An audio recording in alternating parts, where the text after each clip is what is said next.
روز 9 دکبر سال جاری جسد مرد 64 ساله ساکن ناحیه کوشانیان با علامت‌های مرگ مجبوری دریافت گردید.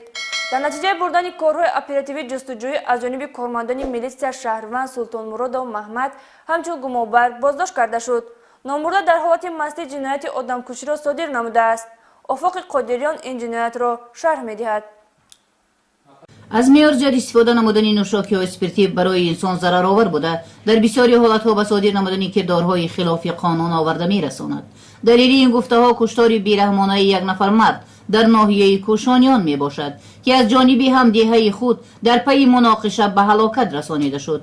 روز 9 دکبر سال روان جسد مرد 64 ساله ساکن دهه استقلال ناحیه مذکور با علامت‌های مرگ مجبوری دریافت کرده شد. ضمن گذرانیدن چاره‌بینی‌های اپراتیوی تفتیشاتی از جانب کارمندان شعبه کافتکاو جنایتی ریاست وزارت کارهای داخلی در ولایت ختلان در یک جایگی با کارمندان شعبه وزارت کارهای داخلی در ناحیه کوشانیان و پروکراتور ناحیه مذکور معین کرده شد که این نفر سلطان مراد محمد سال تولدش 1956 ساکن دهه استقلال ناحیه مذکور است که سنه 8 دکبر سال روان با توردی الف خال مراد هم دهه خود در حالت مستی بینشان مناقشه سر میزند. توردی الف خال مراد با مقصد برگردانیدن فانوسی دستیش که گویا مرحوم سلطان مراد فانوس را از خانه‌اش دزدیده است به منزل استقامتی نامبرده آمده از سبب مناقشه به میان آمده در غضب می شود و با کارد خواجگی یک مراتبه به گردن او می زند.